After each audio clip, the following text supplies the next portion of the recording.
Assalamu alaikum, dear viewers. My name is Nasir Abbas, and I have been teaching to the students of entrance for different medical colleges and dental colleges for the last so many years. NAMS का जो paper हुआ है, this time it was, as far as my perspective is concerned, तो इस दफ़ा ये बहुत ज़्यादा easy था और hopefully आपने इसके ज़्यादा से ज़्यादा MCQs का आंसर ठीक लिखा होगा.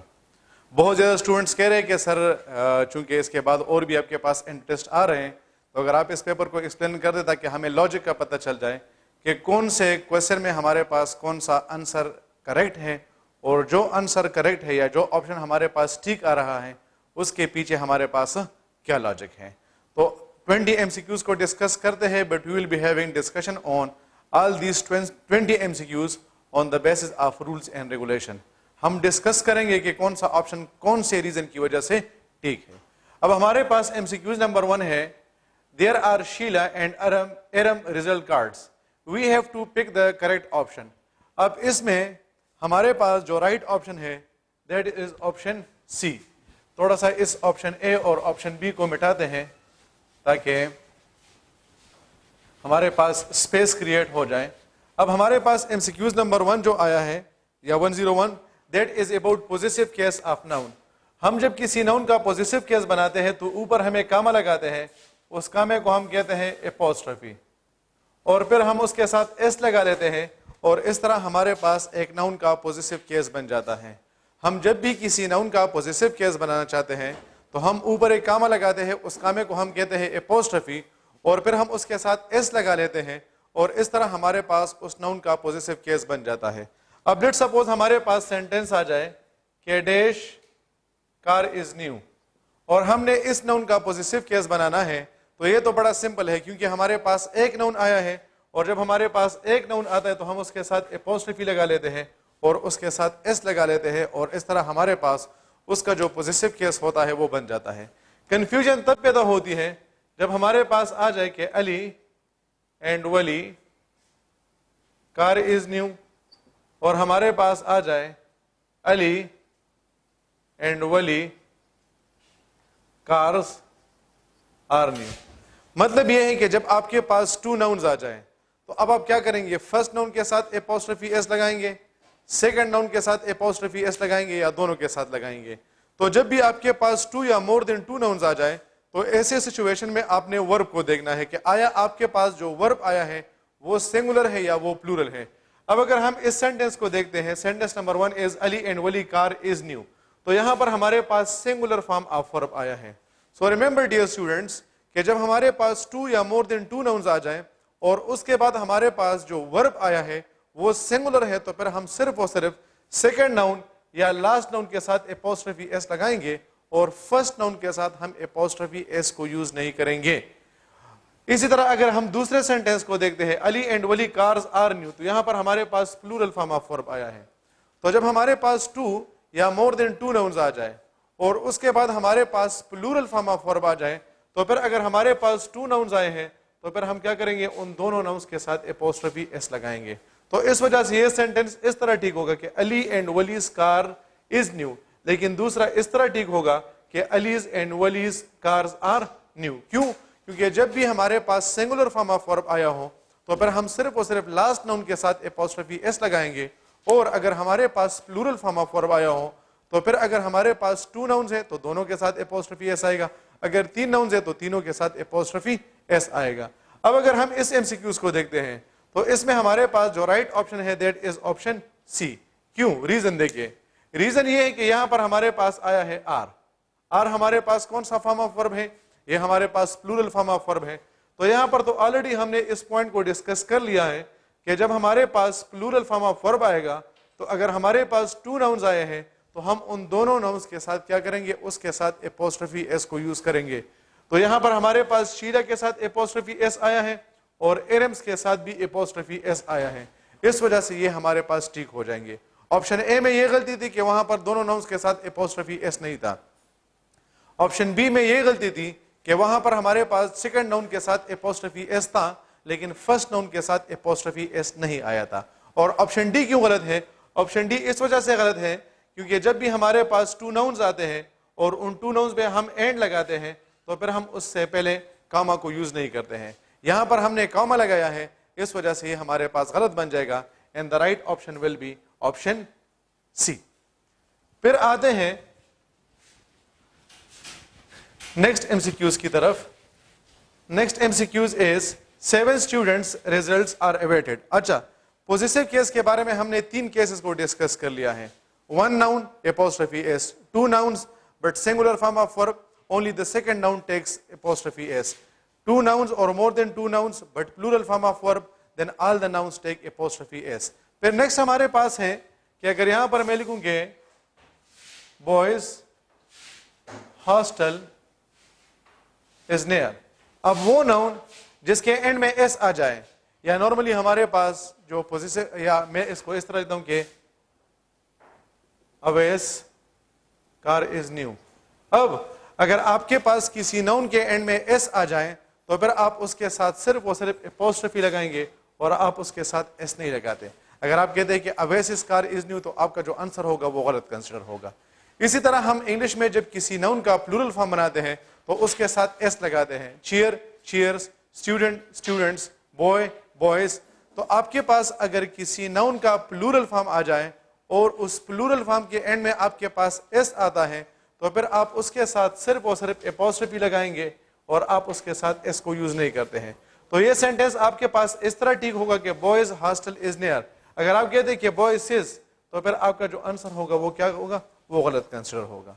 अब यहां पर हमारे पास देखिए 7 स्टूडेंट्स रिजल्ट आर अवेटेड, से प्लूरल हमारे पास आया है, रिजल्ट भी हमारे पास प्लूरल है तो हमने प्लूरल फॉर्म ऑफ वर्ब लगाया है, लेकिन यहां पर हमारे पास जो है वो एपोस्ट्रोफी और एस क्या है, ये नहीं आया है। फिर हमारे पास ये जो वाला ऑप्शन बी है ये भी गलत है। क्यों? क्योंकि 7 हमारे पास नंबर है और ये हमारे पास जब नंबर आते हैं सिवाय 1 के, तो हमारे पास उसके बाद जितने भी नंबर आते हैं 2 3 4, तो हम उसके बाद जो नाउन लगाएंगे हम हमेशा उस नाउन का प्लूरल फॉर्म यूज करेंगे, जबकि यहां पर हमने कौन सा फॉर्म यूज किया है, सिंगुलर फॉर्म यूज किया है। ऑप्शन डी क्यों गलत है? ऑप्शन डी इस वजह से गलत है क्योंकि यहां पर हमने जो है वो सिंगुलर फॉर्म ऑफ वर्ब लगाया है, जबकि 7 के बाद हमारे पास प्लूरल फॉर्म ऑफ नाउन आना चाहिए और हमने यहां पर सिंगुलर फॉर्म ऑफ नाउन लगाया है। तो हमारे पास जो राइट ऑप्शन होगा that is option C. Option C क्यों ठीक होगा? क्योंकि स्टूडेंट्स हमारे पास प्लूरल फॉर्म है और हमने ऑलरेडी इस पॉइंट को डिस्कस किया है कि जब भी हमारे पास कोई नाउन आ जाए उस नाउन के एंड में हमारे पास जो है वो एस आता है तो फिर हम उसके साथ सिर्फ और सिर्फ एपोस्ट्रोफी लगाते हैं और उसके साथ एस नहीं लगाते। That is why the right option is option C. अच्छा, यहां पर एक और इंपॉर्टेंट पॉइंट की तरफ मैं आपकी अटेंशन डाइवर्ट करता हूं, दैट इज अगर हमारे पास सेंटेंस आ जाए कि the chairs leg is broken, तो क्या ये सेंटेंस हमारे पास ठीक हो गया या गलत होगा? तो वैसे तो अगर हम आउटवर्डली इसको देखते हैं तो हमारे पास चेयर सिंगुलर है और हम इसका पॉजिटिव केस बनाने तो हमने एपोस्ट्रोफी भी लगाया है और एस भी लगाया है। होना तो ये चाहिए कि हमारे पास ठीक हो, लेकिन ये हमारे पास गलत है। गलत क्यों है? याद रखें, ये एपोस्ट्रोफी एस का जो पॉजिटिव केस हम इसके जरिए से बनाते हैं ये हम सिर्फ और सिर्फ लिविंग थिंग के लिए बनाते हैं। नॉन लिविंग थिंग के लिए आप एपोस्ट्रोफी एस को यूज नहीं कर सकते हैं। यहां पर हमारे पास चेयर आया है, chair is basically a non living thing, तो अगर नॉन लिविंग थिंग का आप एपोस्ट्रोफी एस के जरिए से पॉजिटिव केस बनाते हैं so it is going to be considered incorrect. That is why अगर इस सेंटेंस को हम ठीक लिखना चाहते हैं तो हम इसको इस तरह लिखेंगे, leg of the chair is broken. तो हम जब किसी नॉन लिविंग थिंग का पॉजिटिव केस बनाते हैं वो हम सिर्फ और सिर्फ ऑफ के जरिए से बनाते हैं, उसके साथ हम एपोस्ट्रोफी एस नहीं लगा सकते। लेकिन जब हम किसी लिविंग थिंग का बनाते हैं तो लिविंग थिंग का पॉजिटिव केस हम एपोस्ट्रोफी एस के जरिए से भी बना सकते हैं और इसको हम जो है वो ऑफ के जरिए से भी बना सकते हैं। फिर हमारे पास है MCQs number 103, which punctuation mark will be used to separate both the clauses in the following sentence. अब ये जो हमारे पास आया है इसको हम कहते हैं फुल स्टॉप, ये जो हमारे पास आया है ये हमारे पास है कामा, ये जो हमारे पास आया है ये हमारे पास है सेमी कॉलन, सॉरी ये हमारे पास जो है वो है कॉलन, और लास्ट वन जो हमारे पास आया है ये हमारे पास है सेमी कॉलन। ये 4 के 4 हमारे पास पंक्चुएशन मार्क्स है। ये पंक्चुएशन मार्क्स बिल्कुल हमारे पास जो है वो जिस तरह आप ट्रैफिक में जो है वो जाते हैं तो वहां पर हमारे पास मुख्तलिफ किस्म के सिग्नल्स होते हैं, मुख्तलिफ किस्म की हमारे पास जो है वो ड्राइंग्स आती है जिसके जरिए से हमें पता चलता है कि आगे क्या है। फॉर एग्जाम्पल मैं आपको ट्रैफिक लाइट की एग्जाम्पल दूंगा, अगर आपके पास जो है वो लाइट रेड होता है तो इसका मतलब है कि आपने यहाँ पर स्टॉप होना है। अगर लाइट आपके पास जो है वो ग्रीन है तो इसका मतलब कि आपने आगे जाना है। अगर ये आपके पास जो है वो येलो है तो इसका मतलब ये कि आपने अपने आप को रेडी रखना है। तो ये हमारे पास जो पंक्चुएशन मार्क्स है इसकी मिसाल बिल्कुल इसी तरह है। ये जो फुल स्टॉप आता है, फुल स्टॉप, ये हम तब लगाते हैं जब हम कहते हैं कि ये बात यहाँ पर खत्म हो गई है। इसकी मिसाल बिल्कुल जो है वो क्या है, इसकी मिसाल बिल्कुल जो है वो रेड लाइट की तरह है। हमारे पास जब कामा आता है, कामा, तो कामे को हम तब यूज करते हैं जब हमारे पास एक ही टाइप के पार्ट्स ऑफ स्पीच रिपीट हो। क्या मतलब है इसका? यहां पर मैं लिखता हूं कि समद, जबी, इमरान एंड अब्दुल्ला। अब ये चारों हमारे पास क्या है? ये चारों के चारों हमारे पास जो है वो नाउन्स हैं। तो इसका मतलब ये है कि all the 4 words belong to same category. तो जब आपके पास सेम कैटेगरीज के वर्ड्स आएंगे, चाहे वो नाउन्स है, चाहे वो वर्ब्स है, चाहे वो एडजेक्टिव्स हैं, चाहे वो और कोई भी जो है वो क्या है पार्ट्स ऑफ स्पीच से ताल्लुक रखते हैं, तो आपके पास जो है वो आप क्या करेंगे, इसके दरमियान जो है वो कामा लगाएंगे। समद, जबी, इमरान एंड अब्दुल्ला। नॉर्मली याद रखिए जब आपके पास ये कोऑर्डिनेटिंग कंजंक्शंस आते हैं, कोऑर्डिनेटिंग कंजंक्शंस आपके पास ये जो फैन बॉयज वाले हैं, जब ये आपके पास आते हैं तो आप इससे पहले नॉर्मली कामा को अवॉइड करते हैं। अगर आप लगा लेते हैं तो भी ठीक है, अगर नहीं लगाते हैं तो भी ठीक है। फिर हमारे पास है कॉलन। कॉलन को हम तब यूज करते हैं जब हम किसी एक किस्म की चीजों को इंट्रोड्यूस करना चाहते हैं। लाइक फॉर एग्जांपल मैं कहता हूं कि I bought the following things, फिर मैं कॉलन लगा दूंगा, बैट, बॉल, बुक, इस तरह मुख्तलिफ एक लिस्ट में दे दूंगा। तो हमारे पास जो कॉलन आता है इसको हम लगाते हैं in order to introduce a list. और हमारे पास जो सेमी कॉलन आता है, यहां पर वैसे आपके पास जो राइट ऑप्शन है that is semi colon. Semi colon हमारे पास एक फुल स्टॉप होता है और उसके नीचे एक कामा होता है। इसको हम तब यूज करते हैं जहां पर हम फैन बॉयज लगाते हैं। फैन बॉयज, फैन में एफ का मतलब है फॉर, ए का मतलब है एंड, एन का मतलब है नॉर, बी का मतलब है बट, ओ का मतलब है और, वाई का मतलब है येट और एस का मतलब है सो। तो जहां पर आपके पास ये 7 कोऑर्डिनेटिंग कंजंक्शंस आते हैं तो आप वहां पर ये कोऑर्डिनेटिंग कंजंक्शंस भी लगा सकते हैं और वहां पर आप ये सेमी कॉलन भी लगा सकते हैं। याद रखें कि जब आप कोऑर्डिनेटिंग कंजंक्शंस को यूज करते हैं या आप सेमी कॉलन्स को यूज करते हैं तो उससे पहले जो क्लास आता है वो भी इंडिपेंडेंट होता है और उसके बाद जो क्लास आता है वो भी इंडिपेंडेंट होता है। इंडिपेंडेंट क्लास और डिपेंडेंट क्लास के दरमियान फर्क का मैं आपको सिंपल पॉइंट ये बताऊंगा कि अगर आप सेंटेंस के किसी हिस्से को सेंटेंस के अंदर लिखते हैं या आप उससे बाहर लिखते हैं और आपके पास उसकी मीनिंग सेम आती है तो आप उसे इंडिपेंडेंट क्लास कहते हैं। और अगर आप सेंटेंस के एक हिस्से को सेंटेंस के अंदर लिखते हैं और फिर उसी हिस्से को आप सेंटेंस से बाहर लिखते हैं और उसकी मीनिंग चेंज हो जाए तो फिर हम उसे डिपेंडेंट क्लास कहते हैं।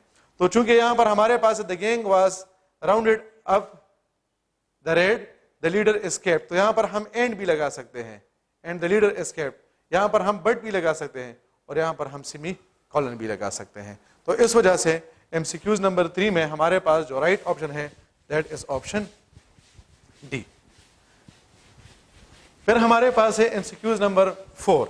देखिए जब भी हमारे पास मनी, टाइम,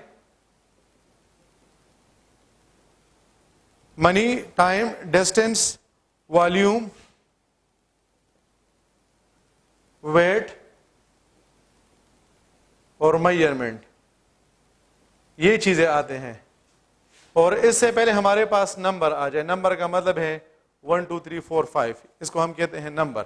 तो जब भी हमारे पास मनी आएगा, जिस तरह मैं कहता हूं कि 5 million dollars dash great amount. अब देखिए यहां पर हमारे पास जो है वो क्या आया है, यहां पर हमारे पास जो है वो 5 आया है, नंबर आया है, उसके बाद हमारे पास जो है वो मनी आया है। तो याद रखें कि जब भी आपके पास नंबर आ जाए, नंबर के बाद आपके पास money, time, distance, volume, weight और मेजरमेंट वगैरह आ जाए, उसके बाद आपके पास जो वर्ब आएगा आपने हमेशा उस वर्ब का सिंगुलर फॉर्म यूज करना होता है। अब यहां पर हमारे पास आया है 15 के बाद हमारे पास क्या आया है, मिनट्स हमारे पास क्या है, ये हमारे पास टाइम है कि नहीं। तो इसके बाद हमारे पास जो वर्ब आएगा वो कौन सा होगा, वो हमारे पास जो है वो आएगा is. So 15 minutes is allowed to each speaker. वैसे अगर लेट सपोज आपको इस रूल के बारे में पता नहीं था तो फिर भी आप लोगों ने थोड़ा सा स्मार्ट बनना था। सही है, स्मार्ट इस तरह बनना था कि आपके पास बाकी जितने भी ऑप्शंस हैं वो आपके पास प्लूरल हैं। तो यहां पर अगर आपने प्लूरल लगाना होता तो फिर तो आपके पास आर भी आ सकता था और वर भी आ सकता था, ठीक है।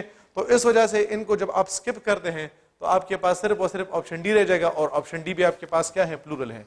तो इसका मतलब ये कि इसमें हमारे पास जो है वो प्लूरल नहीं आता। तो इसमें हमारे पास जो राइट ऑप्शन है that is option A, 15 minutes is allowed to each speaker.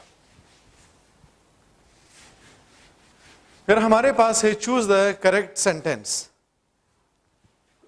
How did she defraud him of his saving. अच्छा देखिए, हमारे पास हम जब इंट्रोगेटिव सेंटेंसेस बनाते हैं तो तीन तरीकों से बनाते हैं। एक सेंटेंस हु से स्टार्ट होता है, दूसरा सेंटेंस whom से स्टार्ट होता है, और तीसरा sentence how, what, when, why, where, इस किस्म के वर्ड्स से शुरू होता है। तो अगर आपके पास कोई एक्टिव सेंटेंस हु से स्टार्ट हो रहा है तो हु को आप चेंज कर लेंगे बाय whom में, पॉइंट नंबर 1। अगर whom से स्टार्ट हो रहे तो whom को आप चेंज कर लेंगे who में। और अगर how, what, when, where, why वगैरह से शुरू हो रहा है तो आप इन वर्ड्स में कोई चेंजेस नहीं करते हैं, यानी हाउ हाउ ही रहेगा, व्हाट ही रहेगा, और इस तरह व्हेन व्हाई और वेयर ही रहेगा। फिर दूसरा पॉइंट ये है कि हमारे पास है how did she defraud him of his savings. हमारे पास इंट्रोगेटिव सेंटेंस है, सही है। तो हमारे पास जब डिड आता है, डिड, तो ये हमारे पास निशानी होती है पास्ट इंडेफिनिट की। तो पास्ट इंडेफिनिट को हम चेंज करते हैं पास्ट कंटिन्यूस पे। अब पास्ट कंटिन्यूस में एक हमारे पास है वाज और दूसरा हमारे पास है वर। वाज को हम यूज करते हैं सिंगुलर के साथ, जबकि वर को हम यूज करते हैं प्लूरल के साथ। अब जरा सेंटेंस को देखिए, हाउ हेड, तो ये तो हमारे पास गलत बन जाएगा। क्यों गलत बन जाएगा? क्योंकि पास्ट इंडेफिनिट टेंस को इन लोगों ने पास्ट परफेक्ट टेंस में चेंज किया है, जबकि पास्ट इंडेफिनिट टेंस को हम पास्ट परफेक्ट में चेंज करते हैं, लेकिन डायरेक्ट इनडायरेक्ट नरेशन में, एक्टिव पैसिव वॉइस में हम इसको पास्ट परफेक्ट में चेंज नहीं करते हैं। फिर ऑप्शन बी भी हमारे पास इसी वजह से गलत है, क्योंकि यहां पर हमारे पास जो पास्ट इंडेफिनिट टेंस है, इन्होंने इसको चेंज किया है पास्ट परफेक्ट कंटिन्यूस में, और हम इसको पास्ट परफेक्ट कंटिन्यूस में चेंज नहीं करते हैं। फिर हमारे पास है कि हाउ वाज ही। अब ये तो आउटवर्डली ठीक लग रहा है, लेकिन यहां पर आप लोगों के साथ एक थोड़ा सा ट्रिक किया गया है, और वो ये है कि यहां पर हमारे पास जो फॉर्म ऑफ वर्ब आया है, और वो हमारे पास क्या है, फर्स्ट फॉर्म ऑफ वर्ब है। और इतना याद रखें डियर स्टूडेंट्स कि जब भी आप किसी सेंटेंस को पैसिव वॉइस में चेंज करते हैं तो आप हमेशा उसके साथ थर्ड फॉर्म ऑफ वर्ब को लगाते हैं। तो इस वजह से हमारे पास जो राइट ऑप्शन होगा दैट इज ऑप्शन डी। और वो किस वजह से? क्योंकि यहां पर वाज भी आया है और यहां पर हमने third form of the verb भी लगाया है। So that is why the right option is option D. फिर हमारे पास है MCQs number 106, identify the errors and choose the correct options. हमारे पास जो है वो the rehearsal session started and we have little time to spare for other activities. इसमें हमारे पास जो है वो ऑप्शन ए क्यों ठीक है? ऑप्शन ए इस वजह से ठीक है क्योंकि यहां पर हमारे पास जो है वो second form of the verb भी आया है, और वी के साथ हमारे पास क्या है, इसके साथ हम प्लूरल फॉर्म ऑफ वर्ब लगाते हैं, और हमने इसके साथ प्लूरल फॉर्म ऑफ वर्ब लगाया है। इस वजह से हमारे पास ऑप्शन ए ठीक होगा।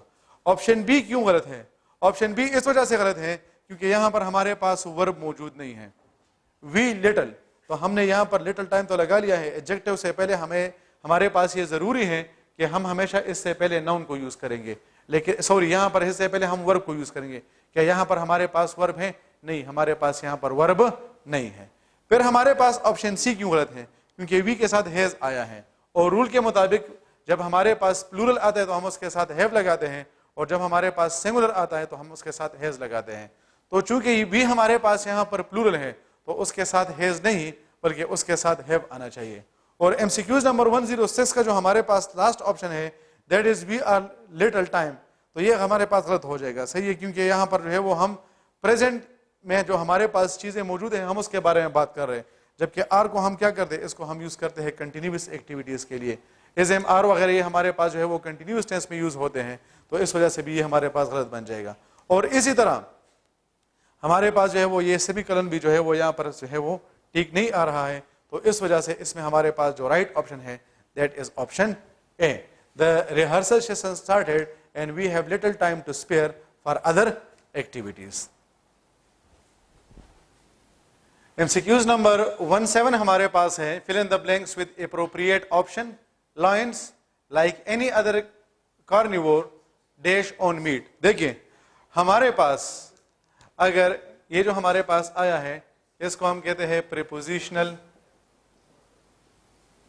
फ्रेज, या अगर इसको हम सिंपल वर्ड में डालें कि अगर आपके पास वर्ड लाइक आ जाए, आपके पास बिसाइड्स आ जाए, आपके पास आफ्टर आ जाए, ऑफ आ जाए, इन अकॉर्डेंस विद आ जाए, along with आ जाए, together with आ जाए, as well as आ जाए। तो ये फर्स्ट हमारे पास 4 प्रीपोजिशंस है और ये 4 हमारे पास कंजंक्शंस है। अब ये जो प्रीपोजिशंस हमारे पास आते हैं या ये हमारे पास कंजंक्शंस आते हैं, तो एक नाउन इससे पहले आता है, यहां पर एक नाउन होता है, और एक नाउन इसके बाद आता है, एक नाउन मतलब यहां पर होता है। ठीक है, जिस तरह यहां पर आप देखिए, यहां पर हमारे पास लायंस आया है, लायंस हमारे पास एक नाउन है, एनी अदर कार्निवोर हमारे पास क्या है, ये हमारे पास जो है वो दूसरा नाउन है। अब आपके पास ये फर्स्ट नाउन बन जाएगा और ये आपके पास बन जाएगा सेकंड नाउन। तो याद रखिए कि जब भी आपके पास कोई प्रीपोजिशनल फ्रेज आएगा तो आपके पास जो वर्ब होता है, हम कहते हैं कि verb agrees with the first noun. Agrees का मतलब होता है कि हम इसको फर्स्ट नाउन के मुताबिक लगाते हैं। तो अगर फर्स्ट नाउन सिंगुलर होगा तो हम singular form of verb use करेंगे, और अगर फर्स्ट नाउन प्लूरल होगा तो हम प्लूरल फॉर्म ऑफ वर्ब को यूज करेंगे। अब यहां पर देखिए लायंस हमारे पास प्लूरल है या सिंगुलर है?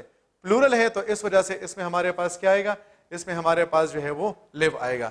लिव्स क्यों नहीं आ सकता? क्योंकि हम जब किसी वर्ब के साथ एस या ई एस को ऐड कर लेते हैं तो फिर ये हमारे पास उस वर्ब का सिंगुलर फॉर्म बन जाता है।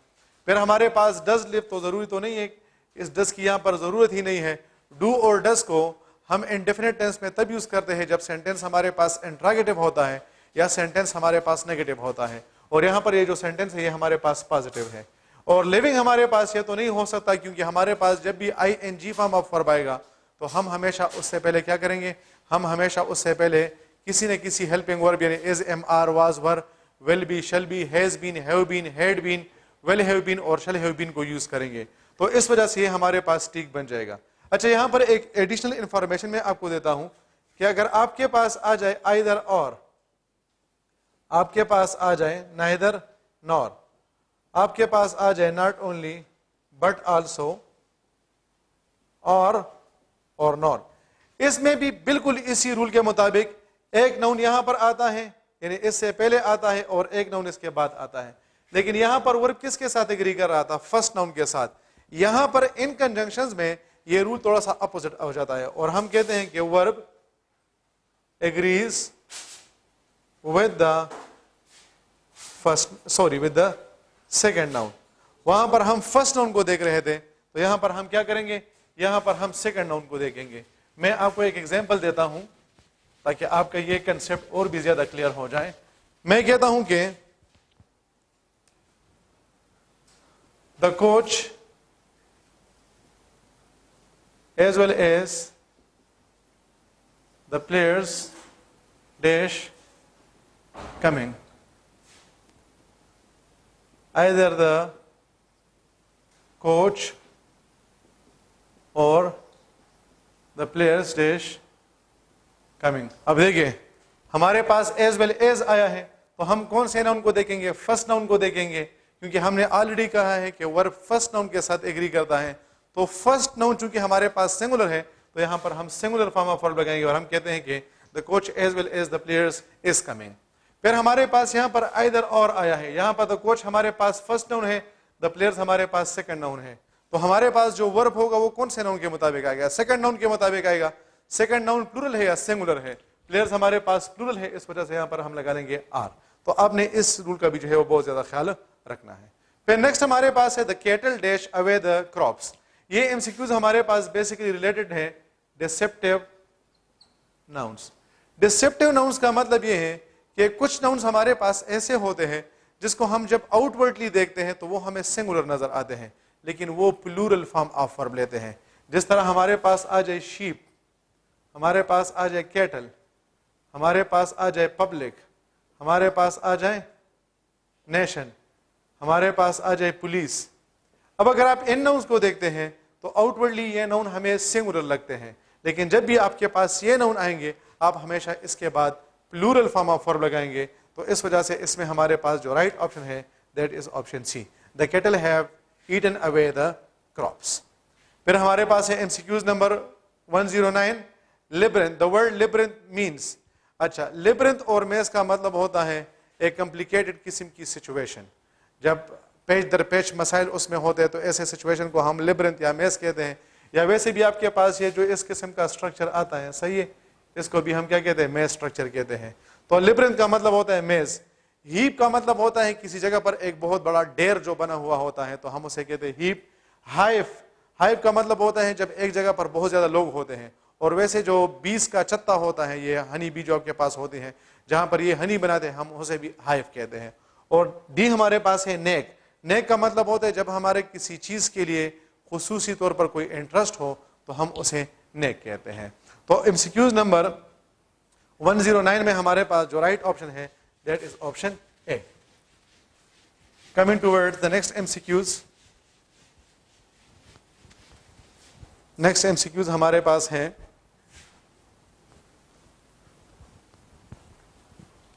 110, these are old those are new. अब ये हमारे पास इसमें कौन सा वाला ठीक होगा? तो इसमें ऑप्शन ए गलत है। क्यों? क्योंकि हम जब किसी भी सिचुएशन में क्लासेस को एक दूसरे से सेपरेट करते हैं तो हम उसमें कामा नहीं लगाते, और जब हमारे पास इंडिपेंडेंट क्लासेस आते तो फिर तो हम उसमें बिल्कुल नहीं लगाते। तो चूंकि यहाँ पर हमारे पास ये दोनों इंडिपेंडेंट क्लासेस हैं, इस वजह से यहाँ पर हम कामा को यूज नहीं कर सकते। ऑप्शन ए गलत हो जाएगा। ऑप्शन सी भी गलत है। क्यों? क्योंकि ये जो हमारे पास कॉलन आते हैं, ये कॉलन को हम तब यूज करते हैं जब हम एक किस्म की चीजों का लेवल या ग्रुप जो है वो इंट्रोड्यूस करना चाहते हैं। फॉर एग्जाम्पल मैं कहता हूं कि I bought many items like. अब यहां पर इसकी जगह पर मैं लाइक भी लगा सकता हूं, लेकिन मैंने यहां पर ये दो डॉट्स लगाए हैं जिसको हम कहते हैं कॉलन। तो मैं कहता हूं कि books, pens, bats etcetera, full stop यहां पर लगा लेते हैं। तो इस वजह से यहां पर हम किसी लिस्ट को तो इंट्रोड्यूस नहीं कर रहे हैं, तो ऑप्शन डी सी हमारे पास गलत हो जाएगा। ये जो ऑप्शन डी में हमारे पास ये जो हमने इस किस्म के डॉट्स लगाए हैं, इसको हम कहते हैं एलिप्सिस। एलिप्सिस हम तब यूज करते हैं जब हम किसी किस्म का इंफॉर्मेशन ओमिट करना चाहते हैं, या हम जब किसी बात को कंप्लीट नहीं करना चाहते हैं, तो फिर उसके लिए हम जो सिचुएशन जो मार्क यूज करते हैं हम उसे कहते हैं एलिप्सिस।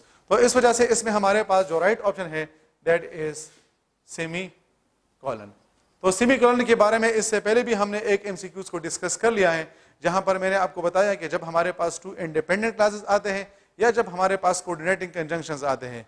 कोऑर्डिनेटिंग कंजंक्शंस के लिए जो फार्मूला मैंने आपको बताया दैट इज फैन बॉयज। तो हमारे पास जब फैन बॉयज आता है या हमारे पास टू इंडिपेंडेंट क्लासेस आते हैं, तो फैन बॉयज को ओमिट करने के लिए हम उसके दरमियान क्या करते हैं, उसके दरमियान सेमी कॉलन लगाते हैं। That is why the right option is option C. MCQs number 111, Ahmad carried out his duty according to. अब ये आपके पास जो है वो क्या है, ये आपके पास एक फ्रेजल वर्ब है। फ्रेजल वर्ब किसे कहते हैं? वर्ब आ जाए प्लस प्रीपोजिशन आ जाए तो हम उसे फ्रेजल वर्ब कहते हैं। तो हमारे पास ये अकॉर्डिंग टू जब भी आता है तो हम उसके बाद टू लगाते हैं। अच्छा, ये जो टू आया है इसको, ये हमारे पास बेसिकली एडवर्ब है और इसको हम यूज करते हैं एक्सेसिव के लिए। एक्सेसिव का मतलब होता है जब एक चीज लिमिट से निकल जाती है। ही इज टू स्मार्ट, या हम कहते हैं कि ही इज टू फैट। तो जब हमारे पास टू आता है तो इसको हम यूज करते हैं जब कोई चीज नेगेटिवली बहुत ज्यादा हो। अंडर, तो हमारे पास ये क्या है, ये हमारे पास एक प्रीपोजिशन है और इसको हम तब यूज करते हैं जब एक चीज दूसरी चीज के अंदर होती है, उसके नीचे होती है, सॉरी। और एन, तो हमारे पास क्या है, ये हमारे पास आर्टिकल है और यहाँ पर हमारे पास जो है वो हम क्या करते हैं, इसके बाद जो है वो आर्टिकल की जरूरत ही नहीं है। और फिर हमारे पास है MCQs number 112, the first space traveller was Dennis Tito from United States. इसमें कौन कौन सी गलतियां हैं? पहला पॉइंट तो ये है कि ये जो डेनिस लिखा गया है, डेनिस टाइटू, ये हमारे पास एक प्रॉपर नाउन है। तो याद रखें कि जब हमारे पास कोई प्रॉपर नाउन आता है, हमारे पास कोई डे का नेम आता है, हमारे पास कोई मंथ का नेम आता है, इसी तरह हमारे पास अगर किसी कंट्री का नेम आता है तो हम हमेशा उसको कैपिटल लेटर के साथ लिखते हैं। Point number 1। तो इस वजह से इसमें हम क्या कहेंगे, डेनिस का हमने कैपिटल लगाया, टाइटू का हमने टी कैपिटल लगाया, तो हमारे पास ठीक हो जाएगा। फिर इसमें हमारे पास ऑप्शन ए टिक होगा। ऑप्शन बी भी हमारे पास क्या है, गलत है। क्यों? क्योंकि यहां पर जो है वो प्रीपोजिशन से पहले किसी किस्म के कामे लगाने की जरूरत नहीं है। ऑप्शन सी बड़ा ट्रिकी एमसीक्यूज है, इसको जरा देखिए इसमें क्या गलती है। अब देखिए जरा, हम कभी भी किसी कंट्री के नेम से पहले आर्टिकल यूज नहीं करते हैं। अगर मैं कहता हूं कि I live in the Pakistan, तो यह गलत बन जाएगा। क्यों? क्योंकि किसी कंट्री के नेम से पहले हम आर्टिकल को यूज नहीं करते हैं। लेकिन 3 आपके पास एक्सेप्शन सिचुएशन है। एक्सेप्शन सिचुएशन नंबर 1 ये है कि अगर किसी कंट्री के नेम से पहले वर्ड रिपब्लिक आ जाए तो फिर आप उसके साथ आर्टिकल द लगाते हैं। तो आप कहते हैं कि I live in the Islamic Republic of Pakistan. तो वैसे तो मैंने कहा कि I live in the Pakistan गलत हो जाएगा, लेकिन जब किसी कंट्री के नेम से पहले वर्ड रिपब्लिक आ जाए तो फिर हम उसके साथ आर्टिकल द लगाते हैं। फिर दूसरा, अगर हमारे पास किसी कंट्री के नेम से पहले वर्ड यूनाइटेड आ जाए, अगर मैं कहता हूं कि ही विजिटेड द अमेरिका, तो यह गलत बन जाएगा। क्योंकि हमारे पास, हमने कहा कि कंट्री के नेम से पहले आर्टिकल द नहीं आता, लेकिन मैं कहूंगा कि he visited the United states of America. तो अगर किसी कंट्री के नेम से पहले वर्ड यूनाइटेड आ जाए तो फिर आप उसके साथ आर्टिकल द को यूज करते हैं। और तीसरा जो आपके पास एक्सेप्शन सिचुएशन है वो ये है कि अगर आपके पास किसी कंट्री के नेम का एब्रीविएशन हो, for example we visit dash, we visit to dash KSA for उम्रा। अब KSA का मतलब है किंगडम ऑफ सऊदी अरेबिया। तो आपके पास किसी भी कंट्री के नेम से पहले, अगर आपके पास किसी भी कंट्री के नेम का एब्रीविएशन आ जाए तो आप उसके साथ भी आर्टिकल द लगाते हैं। तो मतलब ये है कि आपके पास कंट्री के नेम के साथ जो है वो 3 एक्सेप्शन है। अगर किसी कंट्री के नेम से, हम कभी भी किसी कंट्री के नेम से पहले आर्टिकल द नहीं लगाते, ये तो सिंपल पॉइंट हुआ। 3 एक्सेप्शन ये कि अगर किसी कंट्री के नेम से पहले वर्ड रिपब्लिक आ जाए, किसी कंट्री के नेम से पहले वर्ड यूनाइटेड आ जाए, या किसी कंट्री के नेम का एब्रीविएशन हो तो हम उसके साथ आर्टिकल द लगाते हैं। अब यहाँ पर हमारे पास जो है वो यूनाइटेड आया है, लेकिन इससे पहले आर्टिकल द नहीं आया, इस वजह से गलत हो जाएगा। और लास्ट में हमारे पास क्या गलती है कि यहाँ पर फिर से जो है वो प्रीपोजिशन से पहले जो है वो कामा को लगाया गया है, जिसकी जरूरत नहीं है। तो एमसीक्यूज नंबर 112 में हमारे पास जो राइट ऑप्शन है that is option A. MCQs number 113 हमारे पास है select the right option, right sentence. अब ये जो हमारे पास सेंटेंस है इसका ताल्लुक है ऑर्डर ऑफ एडजेक्टिव के साथ। ऑर्डर ऑफ एडजेक्टिव का मतलब ये है कि जब आपके पास एक ऐसा सेंटेंस आ जाए जिसमें 2 या मोर देन 2 एडजेक्टिव्स आ जाएं, तो पहले आप क्या लगाएंगे? तो रूल के मुताबिक पहले आप क्वांटिटी लगाएंगे, फिर आप क्वालिटी लगाएंगे, फिर आप साइज लगाएंगे, फिर आप एज लगाएंगे, फिर शेप, फिर कलर, फिर ओरिजिन, फिर मटेरियल और फिर पर्पस। यहां तक तो हमारे पास क्या है, यहां तक हमारे पास इसका एक फार्मूला भी है, सास्कॉम।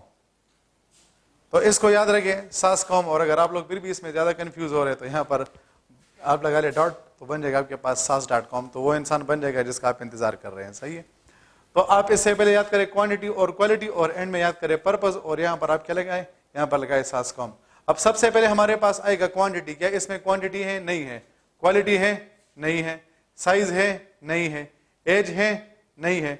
शेप है? Yes. Square is word, square is the shape. फिर उसके बाद हमारे पास क्या आएगा? शेप के बाद आता है कलर, तो कलर भी है, रेड हमारे पास बन जाएगा। फिर हमारे पास बन जाएगा ओरिजिन, ओरिजिन भी नहीं, और मटेरियल है, मटेरियल क्या है? वुडन है। तो इस वजह से इसमें हमारे पास जो राइट ऑप्शन है दैट इज ऑप्शन ए।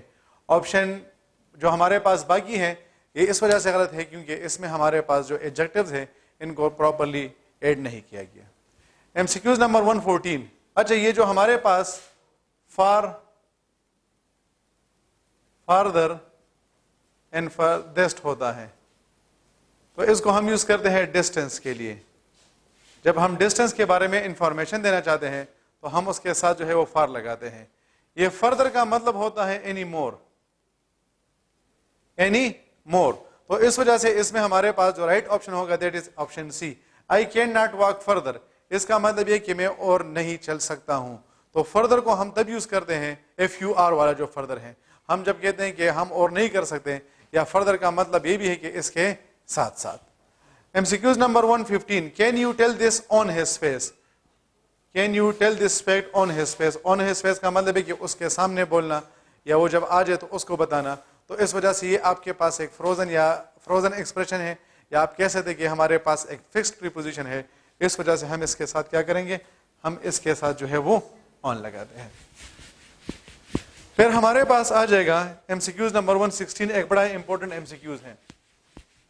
देखिए हमारे पास रूल क्या है, रूल हमारे पास कुछ ये है कि जब हमारे पास सिंगुलर नाउन आता है तो हम उसके साथ सिंगुलर वर्ब लगाते हैं, जब हमारे पास प्लूरल नाउन आते हैं तो हम उसके साथ प्लूरल वर्ब लगाते हैं।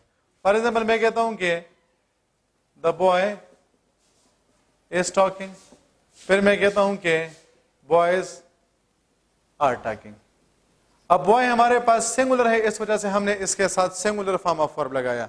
द बॉयज हमारे पास प्लूरल है, इस वजह से इसके साथ हमने क्या किया, इसके साथ हमने प्लूरल फॉर्म ऑफ वर्ब लगाया। लेकिन हमारे पास एक एक्सेप्शन है, एक्सेप्शन ये है कि जब हमारे पास प्लूरल प्रॉपर नाउन आ जाए तो हम उसके साथ सिंगुलर वर्ब लगाते हैं। प्लूरल प्रॉपर नाउन का मतलब क्या है कि जब हमारे पास किसी बुक का नेम आ जाए, हमारे पास किसी कंपनी का नेम आ जाए, हमारे पास किसी कंट्री का नेम आ जाए, या हमारे पास किसी नावल का नेम आ जाए, किसी स्टोरी का नेम आ जाए, तो जब भी हमारे पास कोई प्लूरल प्रॉपर नाउन आएगा हम उसके साथ सिंगुलर फॉर्म ऑफ वर्ब लगाएंगे। अब ये द थ्री मस्केटियर्स हमारे पास क्या, ये हमारे पास एक नावल है, तो अब ये हमारे पास क्या, ये हमारे पास एक प्रॉपर नाउन है। अब आपके ज़हन में डिफरेंटली एक क्वेश्चन होगा कि हमें किस तरह पता चलेगा कि ये हमारे पास प्रॉपर नाउन है कि नहीं है। तो प्रॉपर नाउन का हमारे पास सबसे बड़ा पहचान ये होता है कि इसके जो स्टार्टिंग लेटर्स होते हैं वो हमेशा कैपिटल होते हैं। अब जरा देखिए, द तो वैसे भी सेंटेंस का स्टार्ट ये तो कैपिटल आएगा, 3 में हमने टी कैपिटल लगाया है, मस्किटियर्स में हमने एम को कैपिटल लगाया है। तो जब हमारे पास 2 या मोर देन 2 वर्ड्स आ जाए और उनमें जितने भी आपके पास जो नाउन्स आए हैं वो कैपिटल लेटर से स्टार्ट हो रहे हैं, तो फिर आप ये पहचाने कि आपके पास एक प्रॉपर नाउन है। और याद रखें कि प्रॉपर नाउन के साथ हम हमेशा क्या करते हैं, उसके साथ सिंगुलर वर्ब लगाते हैं, चाहे वो प्रॉपर नाउन सिंगुलर है या चाहे वो हमारे पास प्लूरल है।